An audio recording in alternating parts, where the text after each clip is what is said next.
దేవుని వాక్యాన్ని చదువుకున్నాం. దైవ గ్రంథము నుండి యెషయా గ్రంథం 1వ అధ్యాయము 2వ వచనాన్ని చదువుకున్నాం. యెహోవా మాట్లాడుచున్నాడు, ఆకాశము ఆలకించము, భూమి చెవియొగ్గుము, నిన్ను పిల్లలను పెంచి గొప్పవారినిగా చేసేదని వారు నా మీద తిరగబడి ఉన్నారు. ప్రార్థన చేసుకుంటా. జీవము కలిగిన తండ్రి, మీకు వందనాలు. కొద్ది నిమిషాలు మరలా తిరిగి నీ ఉపదేశాన్ని లేక నీ మాటలను మా ప్రియబిడ్డలకు వినిపించండి.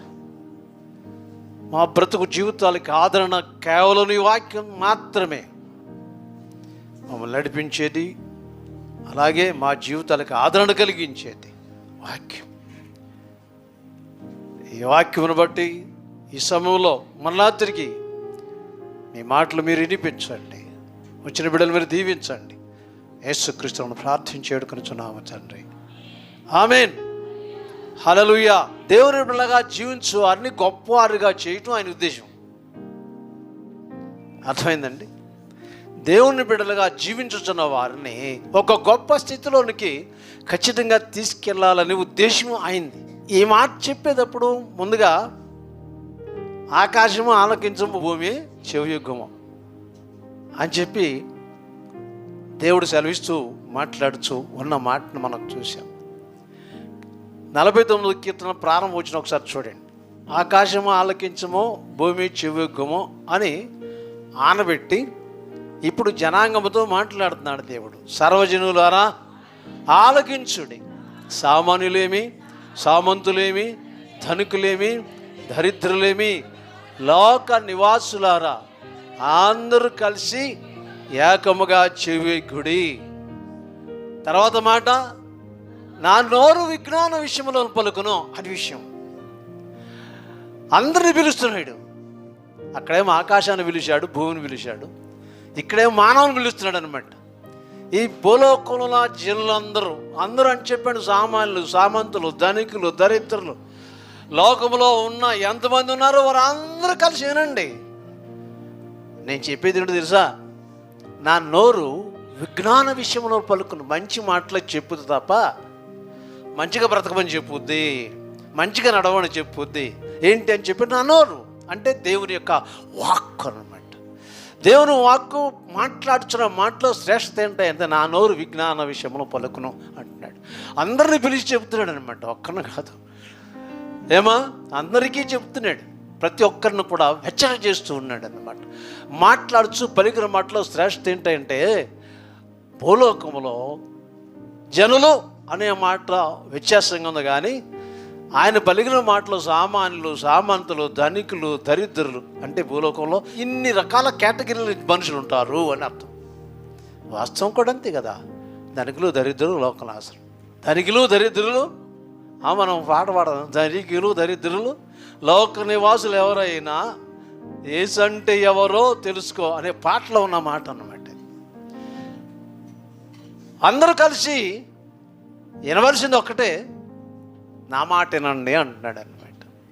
పెద్దవాళ్ళకి చెబుతున్నాడు, చిన్నవాళ్ళకి చెబుతున్నాడు, గొప్పవాళ్ళకి చెబుతున్నాడు, లేనివాళ్ళకి చెబుతున్నాడు, అస్సలు వీళ్ళవాడికి చెబుతున్నాడు. ఎంతమంది కేటగిరీస్ ఉన్నారు నాకు తెలుసు. వీళ్ళందరికీ నేను చెప్పేది ఒకటే, నా మాట వినండి, బ్రతుకుతారు మీరు. విషయం అదన్నమాట. నా మాట వినండి. ఎందుకో తెలుసా? మీరు బ్రతికే అవకాశం నా మాట వింటే మాత్రమే ఉంటుందని ఒక ఉద్దేశంతో ఒక చక్కని మాటను వ్యక్తం చేస్తూ పలికిన మాట. ప్రియమైన దేవుని బిడ్డలారా, ద్వితీయోపదేశకాండం 32వ అధ్యాయం ప్రారంభం వచ్చిన ఒకసారి చూడండి. ఆకాశ మండలమా ఆలకింపము, భూమండలమా నా నోటి మాట ఆకాశాన్ని చెవియొగ్గుమన్నాడు. భూమండలమా నా నోటి మాట వినుము, నా ఉపదేశము జాగ్రత్తగా వినండి. నా ఉపదేశము అంటే నా మాటలు వానవలే కురియును, నా మాట మంచు వలెను, లేత గడ్డి మీద పడు మంచు వలెను. ఇవన్నీ గమనించండి. నా వాక్యం వాన వల్ల ఏముంటుంది అన్నాడు. వాన భూమికి శ్రేష్టత కలిగజేస్తుంది. ఎందుకో తెలుసా? మానవుని కోసమే. ఏమా వర్షం దేనికోసం? ఆకాశంలో ఉన్న ఆ వర్షం కురవటం వలన ఈ భూమి తడుస్తుంది. దాని తర్వాత వ్యవసాయం ప్రారంభిస్తాం, పంటలు శుభ్రంగా పండుతాయి. ఆ వర్షం లేకపోతే ఈ సంవత్సరం వర్షం సరిగా పడలేదు కనుక పంటలకు కొంచెం సరిగా పండలేదు అని చెప్పి అంటూ ఉంటారు. వర్షం లేకపోతే దేశానికి పంటలు ఉండవు. భూమి మీద వర్షం కురవటం వలన జరిగేది ఏంటి అంటే చక్కని పంటలు పండుతాయి. దేవుడు ఏమన్నాడంటే, నేను మాట్లాడే మాట ఎలాగ ఉంటుంది అని చెప్పంటే ఆకాశం నుంచి కురుచు వర్షంలాగా ఉంటుంది అని అన్నాడు. అంటే ప్రతిఫలం ఇస్తుంది. నా మాట కూడా మనుషుడికి ప్రతిఫలం చేసే స్థితి కలిగించుద్ది. భూమి మీద వర్షం కురిస్తే ప్రతిఫలం కలుగుద్ది, చక్కని పంటలు పండుతాయి కదా. అలాగే నా మాట కూడా అలాగే ఉంటుంది, వర్షంలాగా ఉంటుంది. అది మనుషుల జీవితాన్ని ఏం చేస్తుందంటే ఒక చక్కని మార్గంలో నడిపించే స్థితిని కల్పిస్తూ ఉంటుంది అని హెచ్చరిక చేస్తూ ఉన్నాడు. రెండవ మాట, మంచు వలె ఉండును. మంచుకు పండే పంటలు కూడా చాలా ఉన్నాయన్నమాట. మంచు కురిసినప్పుడు ప్రత్యేకత కనపడుతూ ఉంటుంది. మంచు కురిసే టైంలో అది ఎప్పుడు ఏ సమయంలో ఏ కాలంలో మంచు కురుస్తుంది అని చెప్పంటే ఇంచుమించుగా చలికాలంలో మంచు కురుస్తుంది అన్నమాట. చలికాలంలో ఆ సమయంలో ఏం చేస్తాము అని చెప్పంటే పంటలు కోసుకోవడానికి వెళ్తాం, తర్వాత పైరు కోసం వెళ్తూ ఉంటాం కదా. చాలా గట్ల మీద నడిచి వెళ్తున్నాం అనుకోండి, కాళ్ళు తడిసిపోతాయి. మంచు కురగటం వల్ల అనమాట. ఆ రాత్రి అంతా మంచు కురిసింది. దేని మీద అని చెప్పి నేల మీద. ఈ నేల మీద మంచు కురిస్తే మంచు ఎలా ఉంటుంది అని చెప్పి ఎక్కడెక్కడ కురుస్తుంది అని చెప్పి అంతటా కురుస్తుంది కనుక ఇప్పుడు చాలా గట్ల మీద కురిసింది. చాలా గట్ల మీద ఏముంటాయి? గడ్డి ఉంటుంది. గడ్డి మీద నీటి బిందువులు కనబడుతూ ఉంటాయి. దేవుని వాక్యం అలాగ ఉంటుంది అంటండి. నా యొక్క వాక్యం మంచు వలె ఉండును, మంచు వలె ఉండును. మంచు కూడా చేటు తీసుకురాదు కానీ మంచి తీసుకొస్తుంది. ఎవరికంటే మనకే, మనుషునికి. ఆ మంచు ద్వారా పండి పంటలు కూడా ఉన్నాయి, అవి చక్కగా పండుతాయి అన్నమాట. ఆ మంచు ద్వారా పండే పంటలు ఏంటో తెలుసండి? మొట్టమొదట మినుం, పెసర, తర్వాత శనగ. ఆ పంట మంచుకే పండుద్ది తెలుసా. అంత మేలు చేస్తుంది అన్నమాట. ఎవరికి అని చెప్పండి? మానవునికి. ఈ పంట పండి మంచు వలన అంత మేలు జరుగుద్ది మనుషునికి. దేవుని చిత్తమును బట్టి దేవుని బిడ్డలారా, ఈ సంవత్సరం మంచు పెద్ద కురవలేదు కనుక శనగ పంట దెబ్బతినేసింది అని చెప్పి రైతులు ఖచ్చితంగా వార్తావాహిని కలిగిన వారికి చెబుతూ ఉంటారు అనమాట. ఎందుకు పంట తక్కువ పండింది అని చెప్పండి. మంచు సరిగ్గా కురవలేదండి, అందుకనే పంట దిగుబడి చాలా తక్కువగా వచ్చిందండి వాళ్ళు చెబుతూ ఉంటారు. మంచు ఇంత శ్రేష్టంగా మనుషులకి ఏం చేస్తుందంటే మేలు చేస్తుంది. అలాగే దేవుని వాక్యం మానవ జీవితానికి ఏం చేస్తుందని చెప్పంటే మంచులా కూర్చుంది కనుక మేలే కలిగిస్తూ ఉంటుంది అన్నమాట. పంట మంచు వలన పండినట్టుగానే దేవుని వాక్యం నీ మనసులో కురిసినప్పుడు ఏం చేస్తుంది తెలుసా? ఈ మనసులో ఉన్నటువంటి ఆ ప్రతి విధమైనటువంటి స్థితిని ఏం చేస్తుంది? మెరుగుపరుస్తూ చక్కని హృదయాన్ని కలిగిస్తూ ఉంటుంది అన్నమాట. ఆత్మీయ జీవితాన్ని పెంచుతూ ఉంటుంది మంచు. అంటే వాక్యం మంచు వల్ల ఉంది దేవుని వాక్యం. వాక్యం ఏ విధంగా ఉంటుంది, ఎలా ఉండదు అని చెప్పంటే ఖచ్చితంగా బ్రతికిస్తుంది అన్నమాట. దేన్ని బ్రతికిస్తుంది అని చెప్పి మనం ఆత్మీయ జీవితాన్ని బ్రతికిస్తుంది. దైవజనుడు రాశాడు, నీ వాక్యం నన్ను బ్రతికించిన బాధలు ఇదే నాకు నెమ్మది కలిగించను అని చక్కగా రాశాడు ఆయన కీర్తన భాగంలో. నీ వాక్యం నన్ను బ్రతికించను, నా బాధలో ఇదే నాకు నెమ్మది కలిగించను. అంటే వాక్యం వింటూ ఉండగా బాధాకరమైన హృదయం ఏం చేస్తుంది తెలుసా? నెమ్మది పొందుతుంది అనమాట. ఏది అని చెప్పి మంచు లాగా కూర్చే వాక్యం, అలాగే వాన్లాగా కూర్చే ఈ వాక్యం ఏం చేస్తుందంటే బాధపడుచున్న హృదయాన్ని నెమ్మది కలిగిస్తూ ఉంటుంది, ఆదరణ కలిగిస్తూ ఉంటుంది, హక్కును చేర్చుకునే స్థితిని కలిగిస్తూ ఉంటుంది అన్నమాట. అప్పుడు ఆ బాధను విడిచిపెట్టి ఎక్కడికి వెళ్తారో తెలుసా? దేవుని దగ్గరికి వెళ్ళిపోతారు అన్నమాట. దేవుని దగ్గరికి వెళ్ళిపోతారు. మనస్సు మనం ఇక్కడే ఉంటాం. దేవుని యొక్క శక్తిని ఏం చేస్తా? ఆలింగనం చేసుకోవటానికి. ప్రభా నువ్వు తప్ప ఈ బాధలో వచ్చి నన్ను రక్షించే శక్తి ఇంకొకటి లేదని వాక్యం ఈరోజు నాతో మాట్లాడింది అనిపిస్తుంది మనసులో. ఆమె ఆగు నీ మనసు ఖచ్చితంగా దేవుని వైపు చూస్తూ ఉంటుంది అన్నమాట. దేవుని స్తోత్రం కలుగునుగా. గొప్పవారినిగా చేసేదనో ఒక విషయం చెప్తున్నాను వినండి. దేవుని బిడ్డలో మనకు బిడ్డ పుట్టాడు అనుకోండి, ఆ పుట్టిన బిడ్డ అట్టాకుంటే మనం ఏమనుకుంటాం? పుట్టిన బిడ్డ ఏమవ్వాలి? ఎదగాలి కదా అమ్మ. ఒకవేళ ఎదగలేదనుకో, ఇంతే ఉన్నాడు అనుకో, వాడిని ఏమంటామో తెలుసా? మరుగుజ్జాడు అంటాం. అంటావా లేదా? దేవుని వాక్యంలో జన్మించిన నీవు అలాగే ఉన్నావు అనుకోండి, ఆత్మీయ మరుగుజ్జుతనంలో ఉండిపోయినట్లు అనర్థం. అంటే మామూలుగానే ఉంటాం, మంచి మనుషులమే, కానీ ఆత్మలో ఎదగలేకపోతే ఏమైపోతున్నామని చెప్పంటే ఆత్మీయ మరుగుజ్జుతనం వచ్చింది. అందుకనే ఏది అనరు, ఏది చేయలేరు, అలాగే ఉంటారు. రక్షింపబడినప్పుడు ఎట్లా ఉన్నామో ఇంకా అలాగే ఉన్నామని అర్థం ఇస్తూ ఉంటుంది అన్నమాట ఆ మాట. కనుక దేవుడు ఖచ్చితంగా ఆత్మీయంగా గొప్ప వాళ్ళు చేయాలని, తర్వాత శారీరకంగా గొప్ప స్థితిని కలిగి ఉండాలని చెప్పి దేవుని ఉద్దేశం. ఆకాశం ఆలకించము, భూమి చెవిగ్గుము. ఈ రెండింటి గురించి ఎందుకు మాట్లాడుతున్నాడంటే ఉపదేశకాండం 30:19 చూడండి. నేడు నేను జీవమును మరణమును ఆశీర్వాదమును శాపమును నేను నీ ఎదుట ఉంచి ఉన్నాము. అలాగ చేసిన తర్వాత సాక్షులను ఎవరు పెట్టుకున్నాను తెలుసా? నేను భూమి ఆకాశములను సాక్షులుగా పెట్టుకొని ఉన్నాను. దేవుడికి సాక్షులు ఎవరు చెప్తారంట? భూమి ఆకాశం చెప్పుద్దంటండి. సాక్షులుగా పెట్టుకున్నాడు. మొట్టమొదటి జీవమును మరణమును ఆశీర్వాదమును శాపము నీ ఎదుట ఉంచే, చాలా జాగ్రత్తగా ఉండు. ఇవన్నీ పెట్టిన తర్వాత మన మధ్యలో ఎవరిని పెట్టిన సాక్షులు తెలుసా? భూమిని ఆకాశాన్ని సాక్షులుగా పెట్టుకున్నాను. దేవుడు సాక్షులు ఎవరు? మనకు సాక్షులు చాలామంది ఉంటారు కదా. ఏదైనా సమస్య వచ్చినప్పుడు ఇదిగో ఎవరుకుంటున్నారు, పలానా ఉంది సాక్షి చెప్పించమంటావా అంటూ ఉంటాం కదా. మనం అంటూ ఉంటాం, పలానా ఆయన ఉన్నాడు సాక్షి చెప్పించమంటావా అని చెప్పి అంటూ ఉంటాం అన్నమాట.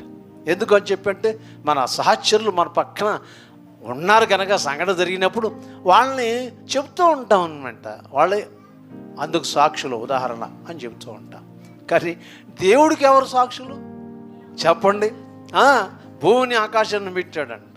మేమెప్పుడు ఆ మాట అన్నామయ్యా అంటామంట అనుకోండి. అప్పుడు సాక్షులు పిలుస్తాడు. ఉదాహరణ చెప్తున్నా, ఆయన ఇక్కడ పెట్టుకుంది సాక్షులు భూమి ఆకాశం చెప్పండి సాక్షి. బాబోయ్ పలానా రోజు పలానా టైం పలానా గంటలో పలానాలతో ఈ మాట అన్నాడు అయ్యా అని చెప్తే ఎవరు? భూమి ఆకాశం దేవుడికి చెప్తాయి, దేవుడికి సాక్ష్యం చెబుతాయి. ఎవరిని గురించి? నిన్ను గురించి, నన్ను గురించి అన్నమాట. అక్కడ ఉంది, నేను మీకు ఆశీర్వాదం కలిగి ఉండాలని కోరుకుంటున్నా. దానికి ఆపోజిట్ కూడా పెట్టాను తెలుసా? శాపం. రెండవది జీవం, ఎప్పుడు బ్రతికే స్థితిని కూడా పెట్టాను. తర్వాత మరణం, దాన్ని కూడా పెట్టాను. ఈ 4 పెట్టిన తర్వాత సాక్షులను కూడా పెట్టుకున్నాను నేను. ఎవరిని పెట్టుకున్నాడంట ఆయన? సాక్షులను కూడా పెట్టుకున్నాను. ఎవరో తెలుసా? భూమిని ఆకాశములు నేను సాక్షులుగా పెట్టుకుని ఉన్నాను. ఏంటయ్యా? అందరిని ఆశీర్వదించాను. నన్ను ఎందుకు ఆశీర్వదించలేదు? ఆశీర్వాదం పెట్టాడు కదా అక్కడ కదా. వాళ్ళందరూ అట్ట ఆశీర్వదించబడతారు, వీళ్ళు ఆశీర్వదించబడుతున్నారు, నాకెందుకయ్యా అంటావంట. అప్పుడు భూమిని అడుగుతాడు. ఆ తర్వాత వీళ్ళకి ఎందుకు ఆశీర్వాదం రాలేదో చెప్పండి అంటాడంట. అంతేనా? అప్పుడు భూమి ఆకాశం ఏమి చెప్పింది? ఏయ్ నువ్వేం చేస్తున్నావు? దేవుడికి వ్యతిరేకమైన పని అంతా చేస్తూ ఉండగా నీకు ఆశీర్వాదం ఎలాగ వస్తుంది అని ఎవరు చెప్తారు? మీరు చెప్పండి. అది ఆ 2 సాక్ష్యం చెప్తూ ఉంటాండి. ఎందుకో తెలుసా? ఆయన సాక్షులు వాళ్ళే. వాళ్ళకి అది జరిగింది, ఈయనకి ఇది జరిగింది, ఈయనకి ఇది జరిగింది, ఏమకి ఇది జరిగింది, నాకెందుకయ్యా అలా జరగలేదు అని అడుగుతామంట. ఎవరిని? ఏమైనా జాగ్రత్త దేవుణ్ణి. మరి దేవుడు ఏమంటాడంట? ఒకసారి వాళ్ళిద్దరిని పిలుస్తాడంట. ఈ సహోదరి ఇలాగ అంటుంది, సహోదరుడు ఇలాగ అంటున్నారు, మరి వీళ్ళిద్దరి స్థితి ఏంటో మీ ఇద్దరు కలిసి చెప్పండి. చూసారా? అప్పుడు చెప్తారంట, ఏమా నీ ఇష్టం వచ్చినప్పుడు జీవిస్తే ఆయన ఎట్ట ఆశీర్వదిస్తాడు? భూమి ఆకాశం అంటదంటండి. విశ్వాసాలు చాలా జాగ్రత్త. అమ్మో దేవుడు ఎంత గొప్పవాడు తెలుసా? ఎవరిని పెట్టుకున్నాడు సాక్షుల్ని? మన దేవుడు అంత గొప్పవాడు, మన దేవుడు అంత శక్తిమంతుడు, అంత గొప్పవాడు అన్నమాట.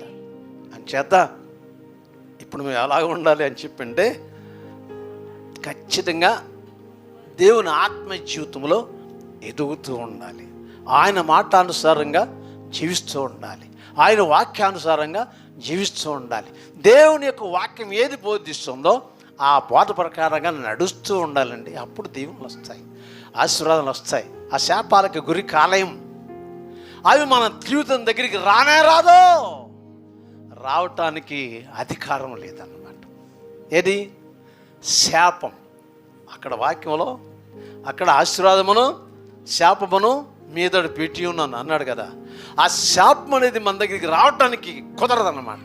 కారణం ఏంటంటే ఆయన వాక్యానుసారంగా జీవిస్తూ ఉన్నాం, ఆయన మాట ప్రకారం నడుస్తూ ఉన్నాం, ఆయన యొక్క మాటకు తోచ తప్పగా జీవిస్తూ ఉన్నాం కనుక శాపం అనే దాన్ని మన దగ్గరికి రావటానికి కుదరదు. అది అలాగే ఉండిపోతూ ఉంటుంది. ఏమొస్తూ ఉంటుంది? ఆశీర్వాదం మాత్రమే దేవుడు ఇస్తూ ఉంటాడు. అందుకు వాళ్ళని ఆశీర్వదించావు, వీళ్ళని ఆశీర్వదించావు, నన్ను ఎందుకు ఆశీర్వదించాడు? నీలో ఏదో ఉంది అంతే. వాక్యం అలాగే చెబుతుంది. నువ్వు దీవించబడపోవటానికి కారణం నీలో దేవునికి వ్యతిరేకమైన మార్గం ఉంది, దాన్ని తీసేసుకో. దేవునికి వ్యతిరేకమైన కార్యకలాపాలు ఉన్నాయి, దాన్ని దూరపరచుకో. అప్పుడు దీవించబడతావు అన్నమాట. అందరం కూడా దేవుడు తన చిత్తాన్ని బట్టి మనకు దీవెనకు కారకులుగానే మనల్ని ఎంచుకున్నాడు అంతే. ఆశీర్వాదమునికి కారకులుగా నేను మిమ్మల్ని పిలుచుకున్నాను. ఉందా లేదా వాక్యం? అంతేనా? ఆశీర్వాదాలకు వారసులుగా నేను మిమ్మల్ని పిలుచుకున్నాను. అయితే ఒక్క మాట ఏమన్నాడు తెలుసా? అయితే ఒక్క మాట, ఆయన మాటకి ఎదురుగా మాత్రం ఉండొద్దు. ఆశీర్వాదాలకు వారసులుగా మనం పిలవబడుతుంది. అయితే ఒక్క మాట, దీనిని బట్టి మీరేం చేయాలన్నాడు తెలుసా? శరీర కార్యములు మీ జీవితం రాకుండా చూసుకోండి అని అన్నాడు అన్నమాట. శారీరకమైన తత్వం విడిచిపెట్టాం, శారీరకమైన ఆలోచనలు విడిచిపెట్టాం, శరీర తత్వానికి దూరంగా ఉన్నాం. ఎప్పుడు అంటే ప్రభువును అంగీకరించిన తర్వాత, దేవుని బిడ్డలుగా జీవిస్తున్నప్పుడు. అందుకు మనం ఏమై ఉన్నాము? దేవుని పిల్లలమై ఉన్నాం. ఆకాశం ఆలకించుమో, భూమి చెవిగుమో, నేను పిల్లలను పెంచి గొప్పవాడినిగా చేసి తిని. చాలండి. కింద వాక్యం వాడే నా మీద అలాగ ఉండకూడదని ఆయన అదృశ్యం. ఏమా తిరగబడతాం అంటే ఏంటి? తిరగబడతాం అంటే ఏంటి? మీరు పోట్లాడటం లేకుండా దుమ్మి చేయటం కాదు. ఆయన మాట వినకుండా వెళ్ళిపోతాం అన్నమాట. తిరగబడతామంటే అర్థం ఆయన చెప్పిన మాట ప్రకారం జీవించకుండా ఇష్టానుసారంగా జీవించడమే ఆయన మీద తిరగబడ చేయటం అన్నమాట. అర్థమైంది కదా? దేవుడు ఆకాశాన్ని భూమిని ప్రతి మనిషిని పక్షంగా ఏం చేశాడంట? సాక్షులుగా పెట్టుకున్నాడంట. మొట్టమొదట నేను చదివిన భాగాల్లో సర్వజనుల ఆలోకించుడి, సామాన్యులేమి, సామంతులేమి, ధనికులేమి, దరిద్రులేమి, భూలోకములో నివసిస్తున్న వారందరూ కూడా ఏకముగా కూడి చెవియొక్కండి, నా మాట వినండి, నా నోరు విజ్ఞాన విషయం మాత్రమే పలుకుద్ది. అక్కడే ఉన్నాడంటే నా నోటి మాట ఆకాశము నుండి పడు వర్షములే ఉంటుంది అని అన్నాడు. మరొకసారి అంటున్నాడు, నా నోటి మాట వాక్యం మంచు వలె ఉంటుంది, భూమి మీద పడు మంచు వలె ఉంటుంది. నా వాక్యం బ్రతికిస్తుంది కానీ చెడు చేయదు. అంచేత ఈ శ్వాస జీవితంలో జీవిస్తున్న ప్రతి కుమార్తె కుమారుడు దేవుని పక్షంగా ఉండి నడవాలని చెప్పి దేవుడి ఉద్దేశం. ఆయన మాట ప్రకారం జీవిస్తూ ఉండండి. అప్పుడు ఆ పిల్లల్ని ఏం చేస్తాడంట? ఆయన గొప్పవారినిగా చేస్తాడంట. నిమిల్ని తలగా చేస్తాను అన్నారా లేదా ఆయన? ఏమ్మా ద్విపదేశకాండలో అన్నాడు, మిమ్మల్ని తలగా చేస్తాను కానీ తాకగా చేయను. శ్రేష్టమైంది కావాలి మన జీవితాలకి. దేవుడు కూడా శ్రేష్టమైంది ఇస్తాడమ్మా. ఎందుకంటే మనం ఆయన బిడ్డలమై ఉన్నాం కనుక. తాకలాగా చేయడంట ఆయన. తలగా చేస్తాను కానీ తాకగా చేయను. అప్పు ఇచ్చేవారుగా చేస్తాను కానీ అప్పు తీసుకుని వారుగా చేయను అన్నాడు. ఒకవేళ అప్పులు పాలవుతున్నాము అని చెప్పి అనుకుంటే ఒక్కసారి పరిగణన చేసుకోండి. ఆయన అప్పులు పాలు చేయడు. అందుకు కారణం ఎవరో తెలుసా? అంతే, ఎవరో కాదు, మీరే. అంతే. ఆ స్థితి మీరు కల్పించుకుంటున్నారు అన్నమాట. నీకున్న దానికంటే ఎక్కువ ఎందుకు చేస్తున్నావు? మన పరిధి ఏంటి? మన పద్ధతి ఏంటి? మనకున్న దాన్ని కోరుకోవాలి. అంతే కదండి. జీవిత విధానాలు ఏ స్థితిలో ఉండాలో చవిచూసిన వాడిని నేను, చవిచూసిన వాడిని నేను, మంచి చెడులు ఎరిగిన వాడిని నేను, ఏమండి కష్ట నష్టాలు తెలిసిన వాడిని నేను, తిండి లేక తిరిగిన వాడిని నేను. మీరు కూడా అడగవచ్చు ప్రభువుని, నువ్వు మాకు సమృద్ధికి తిని తింటాం, ఎందుకు ఇలాగ మేము నీ బిడ్డలకు ఎందుకు అయ్యాం అయినా అని చెప్పి యథార్థంగా ఉండి ప్రార్థన చేసుకోండి. యథార్థవంతుల ప్రార్థన ఆయనకు ఆనందదాయకము. యథార్థంగా జీవిస్తున్న ప్రార్థన చేసుకున్నాం అనుకోండి, ఆనందకరము అని చెప్పంటే ఏంటంటే ఆయన సంతోషపడతాడంటండి.